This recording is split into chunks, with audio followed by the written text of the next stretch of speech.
Hello my friends, Assalamu alaikum. Today we have a paper of intermediate category by IBA STS यानी SIBA testing service of intermediate category. First of all English part 1 passage दिया गया है, थोड़ा clear नहीं है paper. ये paper है 13 जून 2023. So the passage is Sadori was once an unfortunate child. सबसे पहले तो आप पैसेज से पहले उसके क्वेश्चंस देखें। अब हर बच्चे का अपना माइंड सेट होता है, लेकिन जो है पहले अगर आप क्वेश्चन पढ़ लेंगे तो आपको आइडिया हो जाएगा। जैसे यहाँ पे लिखा है how many siblings did Sadori have. इसका मतलब है कि सदोरी के पास कितने सिबलिंग्स यानी ब्रदर सिस्टर्स। अब आपको पता चल जाएगा कि यहाँ पे कहानी सदोरी की बात चल रही है, और आपको इस पैसेज में अब आप ढूंढेंगे कि सदोरी के जो है ना सिबलिंग्स वो कितने हैं। ठीक है। और दूसरा question number second, Sadori was an unfortunate child because. अब आप सवाल ये है, आपको मीनिंग ज़रूर आनी चाहिए, समझे ज़रूर कि सवाल पूछ क्या रहा है। सदोरी अनफॉर्चुनेट चाइल्ड थी, क्यों, बिकॉज, वाई। यहाँ आप रीज़न ढूंढेंगे। अब आते हैं पैसेज पे। जितना क्लियर है मैं पढ़ सकूँ आपके लिए पढ़ता हूँ। Sadori was once an unfortunate child. एक बच्ची थी, लड़की, जिसका नाम सदोरी था। वो एक बदकिस्मत लड़की थी। क्यों? Her father died in a road accident when she lived on milk from her mother's breast. उसके पापा जो थे, वालिद साहब, वो एक रोड हादसे में शहीद हो गए, फौत हो गए, जबकि वो बच्ची थी अभी और माँ के दूध में थी। मतलब 1 साल की बच्ची मैक्सिमम, या 1.5 साल की। She suffered another terrible blow when her mother died in childhood. उसके बाद उसके साथ एक और बड़ा सान्या हुआ जब उसकी अम्मी फौत हो गई। With an unborn baby in her womb. मतलब कि उसकी माँ, उसके सदोरी की जो नेक्स्ट आने वाला भाई या सिस्टर पेट में था, तो उसकी अम्मी की डेथ हो गई। सदोरी वाज आरफंड। मतलब सदोरी जो थी वो अब आरफन, यतीम हो चुकी थी। When she was 5 years old. जब वो 5 साल की थी। She had 2 brothers and 2 sisters। She had, इसको अंडरलाइन कर लेते हैं। She had 2 brothers and 2 sisters। 2 भाई और 2 बहन। अब यहीं पे जो है आपको पहले सवाल का जवाब मिल गया। उसकी 4 सिबलिंग्स हुए, 2 भाई और 2 सिस्टर्स। आगे कुछ नहीं है। She was the youngest of them all. वो छोटी में छोटी थी, सदोरी। All beings orphans and poor, they could not look after her properly। क्योंकि वह सब जो थे अब यतीम बन चुके थे, तो एक दूसरे का ख्याल नहीं कर सकते थे, ना ही सदोरी का। All villagers felt for them।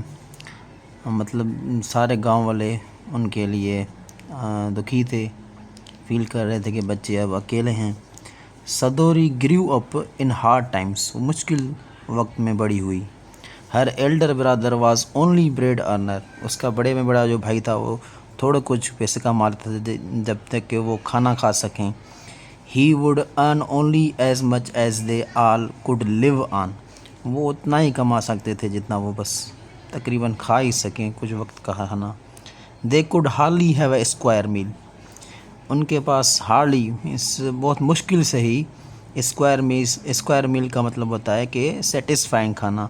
अब मैंने खाना खाया, ठीक है, मैं सेटिस्फाई हूँ, उसको स्क्वायर मील कहते हैं। हार्डली मीन्स मुश्किल से। देयर, ये क्लियर नहीं है।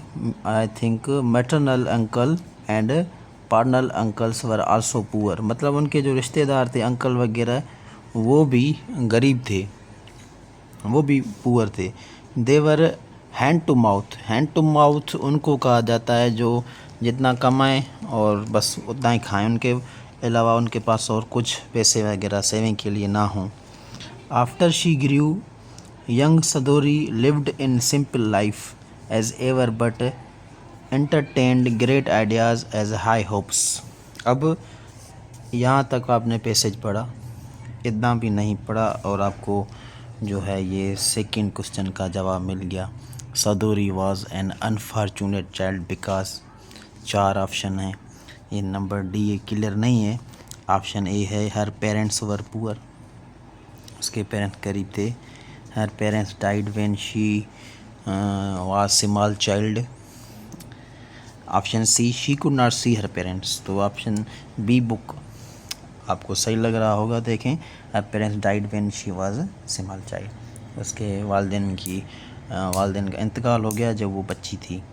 ठीक है, तो नंबर 3 क्वेश्चन पढ़ लेते हैं। सदोरी वाज आरफंड, जो यहाँ पे है, सदोरी वाज आरफंड मतलब कि सदोरी जो थी वो यतीम हो गई। अब यहाँ पूछ रहे हैं कि ये एक्टिव वॉइस है, पैसिव वॉइस है, आइडियामेटिक लैंग्वेज है, इनफॉर्मल लैंग्वेज। सबसे पहले तो आप जब पैसेज पढ़ेंगे तो आपको आइडिया हो जाएगा। क्वेश्चंस पढ़ेंगे आप, सबसे पहले आपको मीनिंग आनी चाहिए कि ये पैसेज है किसके बारे में, क्या है इसमें नॉलेज, कौन कौन सी डेटा अवेलेबल है जो क्वेश्चन में आ सकती है। फिर आपकी ग्रामर अच्छी होनी चाहिए तो आप सॉल्व करेंगे। ठीक है, किसी ने कमेंट में बोला था सर पैसेज पढ़ के उसकी ट्रिक्स बताएं। ट्रिक्स तो नहीं होती, यही कुछ होता है सब कुछ। जब हमने इंटरमीडिएट की टेस्ट दी थी तो हमने भी तकरीबन 11-12 क्वेश्चन से किए थे, तकरीबन 13। होता है कभी कभी टफ़ भी आ जाते हैं, लेकिन मेन है कि वहाँ आपको समझ आ जाए कि इसकी मीनिंग क्या है, सवाल पूछ क्या रहा है। Sadori was orphaned, that's is passive voice, that's is passive voice. और नंबर 4 यहाँ आप ऑप्शन देखें क्लियर नहीं है, लेकिन फिर भी थोड़ा पढ़ लेते हैं कि underline phrase hand to mouth. Hand to mouth means to eat only as much as one gets at a meal time. मतलब मील खाने के वक्त जो बस मिलता है वो खा लेते हैं। ठीक है, जो कमाते हैं वो खाते हैं, हैंड टू माउथ हैं। इसके अलावा उनके पास कोई सेविंग्स वगैरह नहीं है। उनको कहते हैं जो दिहाड़ीदार मज़दूर होते हैं, उनको हैंड टू माउथ कह सकते हैं आप। 700-800 कमाते हैं दिन में, वही खाते हैं बस।